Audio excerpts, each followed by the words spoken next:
Yeah, Paige, just a tragic event that took place a few hours ago when 57-year-old Tim Grooms was found shot and pronounced dead at the scene here at University Hospital on the 7th floor. New tonight at 11, there has been an update on a shooting that occurred in Warrenville early Thursday morning. Authorities have Herman Colby Kidd in custody as a person of interest in the shooting of 28-year-old Ishmael Nuruddin. And the Board of Elections office also tells me that turnout overall is right at where they expected. Between 20 to 30% is what they're predicting by the end of the day. And like you said, some big decisions. Yeah, Paige, 3 people are now charged in this case, but they were actually arrested last night for vandalizing Target. Then after some investigating, they were also charged in the case by Columbia County Sheriff's Office. Paige, it appears this incident report was enough of a complaint to get the Secretary of State's office involved. In the report, a woman named Latasha Moore tells Richmond County investigators that she was told she would receive a car in return for her vote and the votes of 4 others. NBC 26 News at 11 starts now with the final push for candidates across our area as Election Day is just 3 days away. Thanks for joining us tonight. I'm Snead. Paige Tucker has the night off. We start tonight with our Decision 2012 coverage. Across Georgia, Carolina, lines spilled out of election board offices as voters tried to cast their ballots on the last day of early voting. This was the scene from the Warren Road Community Center this afternoon. It's one of several satellite voting locations that were open this week. At the end of the day, a little over 60,000 Richmond and Columbia Counties residents cast ballots during the 3-week early voting period. South Carolina only has absentee in-person voting, but even that caused a long line at the Aiken County Elections Office today. It's crunch time for District 12 candidates to get their message out to voters. Today, Congressman John Barrow held a press conference at the American Legion Post to talk about his plan with veterans. And Republican challenger Lee Anderson traveled around to local restaurants to try and meet more voters. Both campaigns believe every minute until Election Day is critical in this race.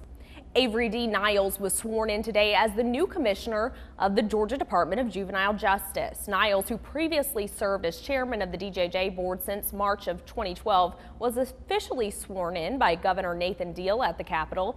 He has 27 years of distinguished law enforcement and criminal justice experience.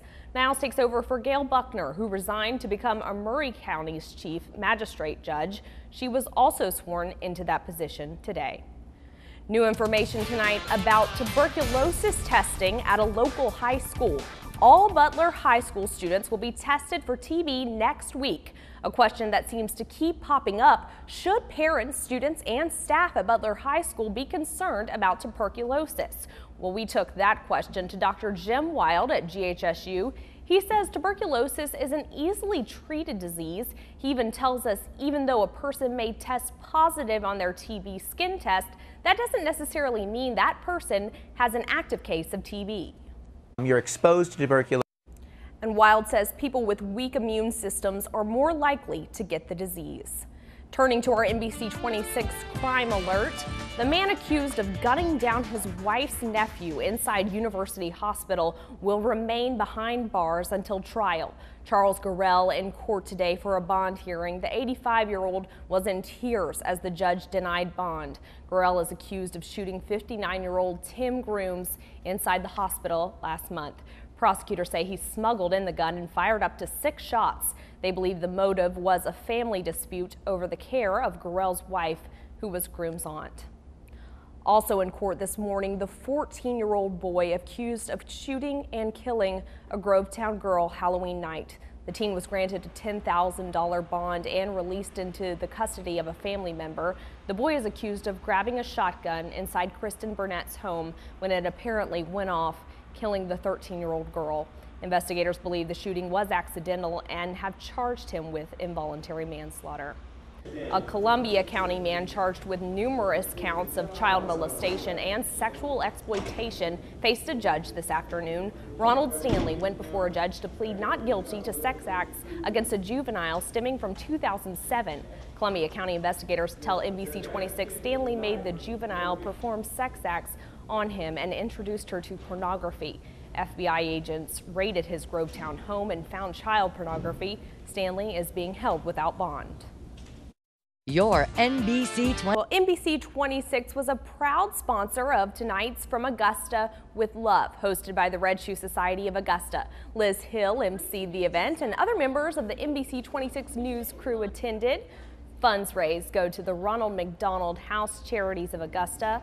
The Ronald McDonald House is a home away from home for families of seriously and critically ill or injured children receiving medical treatment at nearby hospitals. Well, that does it for the news portion of tonight's broadcast. NBC 26 Sports Director Brendan Robertson is up next with all the high school football action on Friday Night Lights. Have a great night, everyone. If y'all hadn't got involved and made this the story that it is, it wouldn't have, they would have kept on after me. Becky Rogers-Peck tells me to her a dismissal is a win. Monday morning, she heard the news from her pro bono attorney that the lawsuit had been dismissed without prejudice, meaning the Mills Haven HOA could bring it back if they decided. But for now, Aubrey's Playhouse will remain pink. She was so excited. She said, "So our neighbors won't be mad at us anymore?" Attorney for the HOA, August Murdoch, says the board took it to a vote and dismissed the lawsuit. I think what we had were 2 new board members on the board, and so it was a close vote. Rogers says she thinks they decided it wasn't worth the money or the effort, and she's happy it's over. I'm ecstatic. I'm ecstatic for Aubrey. She gets to leave it where it's at. She gets to play in it, and that's what it was all about. You know, it was just one of those things where I feel like we stood up for our rights, and this time we won. And we tried to speak with the president for the HOA. She wouldn't speak with us.